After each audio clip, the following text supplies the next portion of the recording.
ஊடக உறவுகளுக்கும் மேடையில் இருக்கக்கூடிய பெரியவர்களுக்கும் அத்துணை பேருக்கும் வணக்கம். தனித்தனியா பேர் சொல்ல நேரம் இல்ல, தப்பா எடுத்துக்க வேண்டாம். தம்பி தங்கதுரை பேசும்போது இங்க சொன்னாரு, அரசியல் பிரமுகர்கள் நிறைய பேர் வந்திருக்காங்கன்னு நம்மள சொன்னாரு. இல்ல நீ நிறைய பேசிட்ட, பேச விடுக்குறாரு. உண்மையிலேயே அரசியல் பிரமுகர்களா நாங்க இங்க வரல. இங்க தம்பிகள்லாம் ஜெயிக்கணும்னு ஆசையோடு ஒரு அண்ணன்களாக தான் இங்க வந்திருக்கிறோம். உங்களை அத்தனை பேரும் நீங்க ஜெயிக்கணும், அதை நாங்க பார்க்கணும்.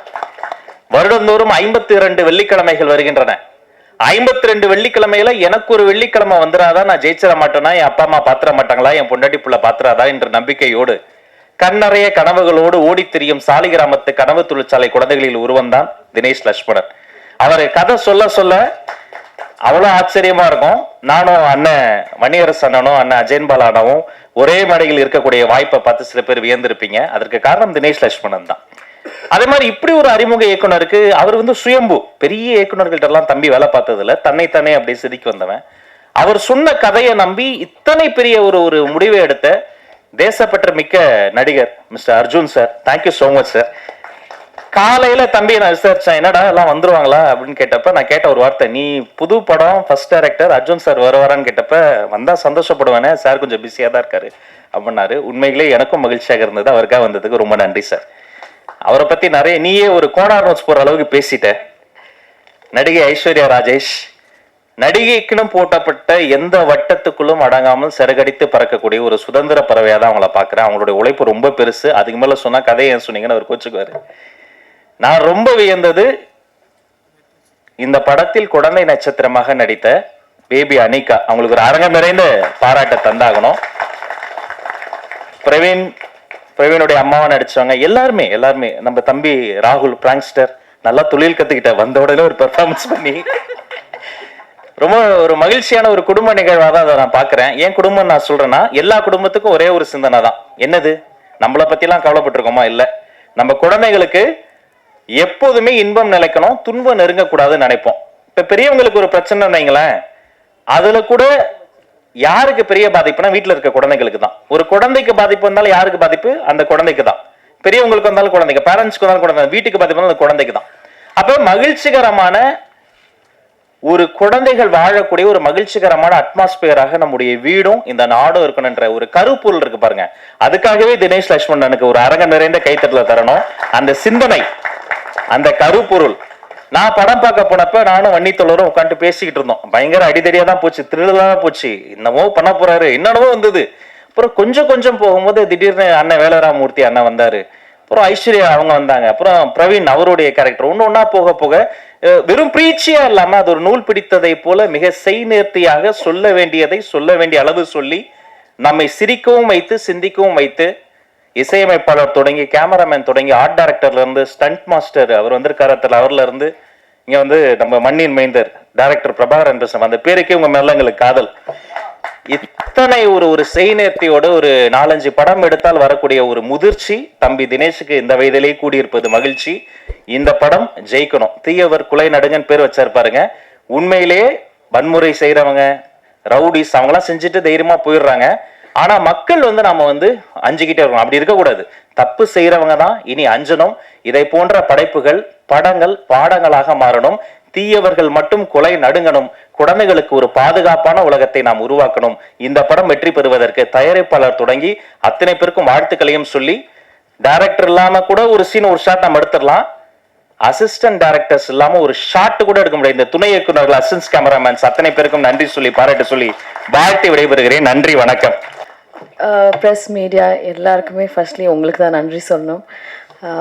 இன்னைக்கு நிறைய படங்கள் ரிலீஸ் ஆகுது. அப்புறம் இந்த இடத்துக்கும் ஒரு பெரிய போராட்டம் நடந்தது. ஸோ உங்களுக்கு தான் ஃபர்ஸ்ட் தேங்க் பண்ணணும். அதுக்கப்புறம் இங்கே வந்திருக்கிற எல்லா பெரியவங்களுக்கும் ரொம்ப ரொம்ப ரொம்ப தேங்க்யூ. டைம் கன்ஸ்ட்ரெயின்னால எல்லாரும் பேரும் சொல்ல முடியல. சார் ரொம்ப ரொம்ப தேங்க்ஸ் சார், என்னோட படத்தை ஸ்பெசிஃபிக்காக மென்ஷன் பண்ணதுக்கு. அண்ட் இந்த படம் இது நான் டைரக்டரோட பெர்மிஷன் கேட்டு சொல்லலாம் அப்படின்னு சொன்னார். இது ஒரு உண்மையான சம்பவம், நடந்த ஒரு பேஸ்ட் ஆன் ட்ரூ ஸ்டோரி அப்படின்னு சொல்லலாம். எனக்கு ஃபஸ்ட்டு அவர் சொல்லும் போது நிஜமாலே எனக்கு நடுங்கிருச்சு. அந்த மாதிரி ஒரு இன்சிடெண்ட். நம்ம ஊரில் நடந்த ஒரு இன்சிடெண்ட் தான் வந்து இந்த கதையை வந்து பண்ணியிருக்காங்க. இது வந்து நீங்கள் நாளைக்கு பார்க்கும்போது உங்களுக்கு தெரியும் இது என்ன இன்சிடெண்ட்னு. சில பேர் கொஞ்சம் கெஸ் கூட பண்ணியிருக்கலாம். ஸோ ஒரு உண்மையான கதைகள் சொல்லும்போது ஐ திங்க் அது ஆடியன்ஸ்னால பயங்கரமாக கனெக்ட் பண்ண முடியும். ஃபார் எக்ஸாம்பிள் அறம்னு ஒரு படம் நயன்தாரா மேம் நடிச்சிருந்தாங்க. அப்புறம் காப்பே ரணசிங்கம் நான் நடிச்சிருந்தேன் விஜய் சேதுபதி சாரோட. ஸோ இதெல்லாமே வந்து ஒரு உண்மையான கதைகள் எப்போ வந்து பிக் ஸ்க்ரீனில் சொல்லும்போது it makes a huge impact நினைக்கிறேன். ஏன்னா இந்த மாதிரி இன்சிடென்ட்ஸ் வந்து நடக்குது அப்படின்றதே நிறைய பேருக்கு தெரியாது. அண்ட் இட் ஆல்சோ கிரியேட் ஒரு சோஷியல் அவேர்னஸ். அண்ட் இது மாதிரி நடக்காமல் இருக்கிறதுக்கான நிறைய சேஞ்சஸும் வந்து நடக்கும். ஸோ இந்த மாதிரி உண்மை கதை எடுத்து பண்ணதுக்கு தினேஷ்க்கு ஃபர்ஸ்ட் ஒரு பெரிய கைத்தட்டல். பிகாஸ் இன்னைக்கு இருக்கிற சினிமாவில் கமர்ஷியல் சினிமா பண்ணணும், நிறைய அஃப்கோர்ஸ் கமர்ஷியல் சினிமா பண்ணணும். And that is what we all want, entertainment end of the day. But ஒரு என்டர்டெய்னிங்காக எமோஷ்னலாக ஒரு கதை சொல்லணும் அப்படின்னு நினச்சதுக்கு அந்த தாட்டுக்கு வந்து அதனால தான் எனக்கு இந்த கதை ரொம்ப பிடிச்சிருந்தது. இந்த கதை வந்து வெளில நிறைய பேருக்கு சொல்லணும், தெரியணும் அப்படின்னு நினச்சேன். So that's the reason I choose the script. And it's very very close to me. எனக்கு ரொம்ப பிடிச்சி நான் நடித்தேன். அண்ட் இதில் வந்து special mention to the little one, கொஞ்சம் வளர்ந்துட்டாவ அனாமிகா, அனிகா பிரில்லியன்ட், ரொம்ப நல்லா பெர்ஃபார்ம் பண்ணியிருந்தா. It's not like a regular performance. And இந்த படம் பார்த்ததுக்கப்புறம் நீங்கள் எல்லாருமே கண்டிப்பாக you'll remember her. And next லாஸ்ட்டாக பேசி முடிச்சிடுறேன். Thanks to Arjun sir. எல்லாருமே ஜென்டில்மேன்லேருந்து பார்த்துருக்கோம், நிறைய படங்கள் பார்த்துருக்கோம். Really he is a gentleman. He is such a nice gentleman that everyone would like to have a friend like you, sir. And such a nice person to work with. And அவர் வந்து அவரோட inputs எப்படி இருந்ததுன்னா, படத்தில் is an action king, எல்லாருக்குமே தெரியும். எனக்கும் ஒரு 2 fight கொடுத்துருக்காங்க. ஏதோ என்னால முடிஞ்சது அப்படி சண்டை போட்டிருக்கேன். பட் எனக்கு நிஜமாக ஆக்சுவலாக தெரியாது.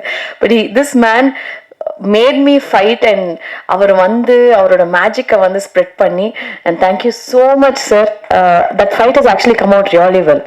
நீங்கள் பார்க்கணும். அண்ட் சூப்பராக வந்திருக்கு. நானே நம்மள என்னையா இது இவ்வளோ நல்லா ஃபைட் பண்ணியிருக்கேன் நான். Magic of Arjun sir. And sharing screen with Arjun sir was also very very memorable. Such a nice person, warmth. And அவரோட பெர்ஃபார்ம் பண்ணும்போது it was very very nice feeling. And இந்த படத்துக்கு sir is the hero of the film. Sir நான் வந்து சும்மா ஒரு supporting role தான் சொல்லுவேன். But sir is the hero of the film and it's done a brilliant job. And you guys will love it. And thank you so much. எல்லாருக்குமே thanks. And 21st இந்த படம் release ஆகும்போது முக்கியமாக ப்ரெஸ் அண்ட் மீடியா சப்போர்ட் தான் வேணும். Because it's a small film but you guys can make it big. உங்களால் மட்டும்தான் இந்த படம் பெருசாக ரீச் பண்ண முடியும். ஸோ கண்டிப்பாக உங்கள் சப்போர்ட்ஸ் எல்லாம் ரொம்ப ரொம்ப முக்கியம். தயவு செஞ்சு சப்போர்ட் பண்ணுங்கள். Thank you so much.